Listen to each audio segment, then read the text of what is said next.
mind, looking for a dime. James Locke in the house, gonna help you shine. Hey, welcome to the Poole Locke YouTube channel. I'm James Locke. Today we're going to continue to answer some of the Ask James questions of the day. And our first question comes from Diane, and she says, I've heard how very wealthy people tend to be in a far lower tax bracket than the average person. Why is that? You know, that is a great point, Diane, and this phenomenon does occur sometimes, and it's due to the structure of how very wealthy individuals receive their compensation and hold their assets. So let's break it down. A highly compensated executive might have a total compensation package worth $200 million or like 20 or $50 million. But their actual salary might only be $1 million. So that salary, which is a small fraction of their overall income, is taxed at ordinary income rates. They'll pay the highest marginal rate on their salary, currently 37% federal, plus some state taxes, the additional Medicare tax. All in, they could be paying, mid 40% rate on that portion. But here's where it gets interesting. The bulk of their compensation often comes in forms that are taxed more favorably. So of that hypothetical $20 million package, the remaining $19 million might be in company equity, stock options, or forms of deferred compensation. So these often aren't taxed until they're sold or exercised. And when they are, they frequently are taxed at the lower long-term capital gains rate of 15 or 20%. So when you average it all out, their effective tax rate can end up being much lower than someone earning, say, $200,000 in pure salary. So this is why you hear stories of billionaires paying lower tax rates than their secretaries. But here's the important thing for those of us planning for retirement. Don't let the tax tail wag the investment dog. Yes, these ultra wealthy individuals may pay lower rates, but their wealth is often highly concentrated and illiquid. It's harder to access and enjoy in retirement. For most retirees, the goal should be to have reliable, accessible income streams. Sometimes that means paying a bit more in taxes, but having a much more diversified and liquid portfolio that can provide steady income. It's about finding the right balance between tax efficiency and having the cash flow you need to fund your retirement lifestyle. Remember, tax rates in retirement can be quite different from your working years. With proper planning, many retirees can manage kind of their income sources to stay in lower tax brackets. So this might involve strategic Roth conversions, timing of Social Security benefits, and careful withdrawal strategies from various accounts. The key is to focus on after-tax income rather than just minimizing your tax rate. A good financial advisor can help kind of model different scenarios to maximize your spendable income in retirement, balancing your tax considerations with your overall financial goals and desired lifestyle. So while it's interesting to look at how ultra wealthy manage their taxes, for most of us, the focus should be on building a diverse portfolio of income sources that can provide reliable, tax-efficient income throughout our retirement years. It's about optimizing your personal situation, not trying to mimic strategies that may not be applicable or beneficial for your specific circumstance. That's an awesome question. Hey, and if you'd like to send in your question, you can go ahead and do so by emailing it to poollocke@poollocke.com. Moving on to our second question of the day here.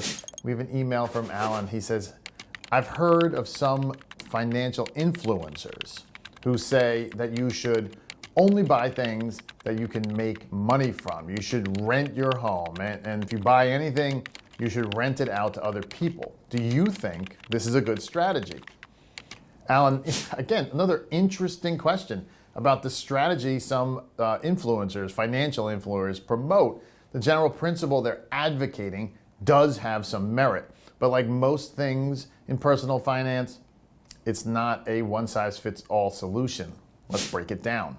The basic idea behind this strategy is buy appreciating assets and rent depreciating ones. Now, this makes sense in theory, because if you buy something that appreciates, like real estate, its rental value tends to increase over time. On the flip side, depreciating assets like cars or electronics lose value. So renting them can save you from that loss.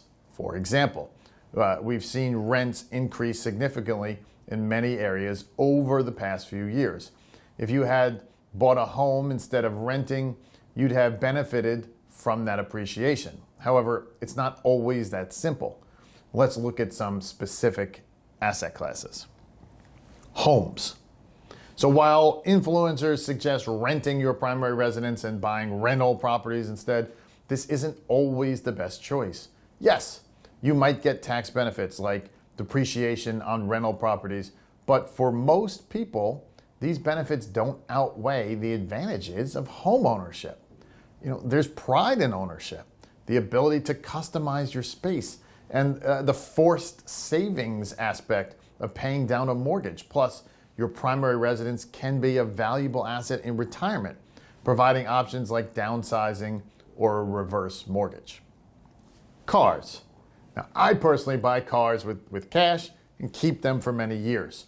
So while leasing, that's essentially renting, can make sense for some, especially business owners who can deduct that expense, buying often works out better if you keep the car long term. With current high interest rates, leasing might be less attractive than usual. So different luxury items, for example, things like private jets, yachts, renting absolutely makes more sense for most people. These are depreciating assets with high maintenance costs. Investment properties. So buying properties to rent out can be a good strategy for generating retirement income. It provides a steady cash flow, potential appreciation.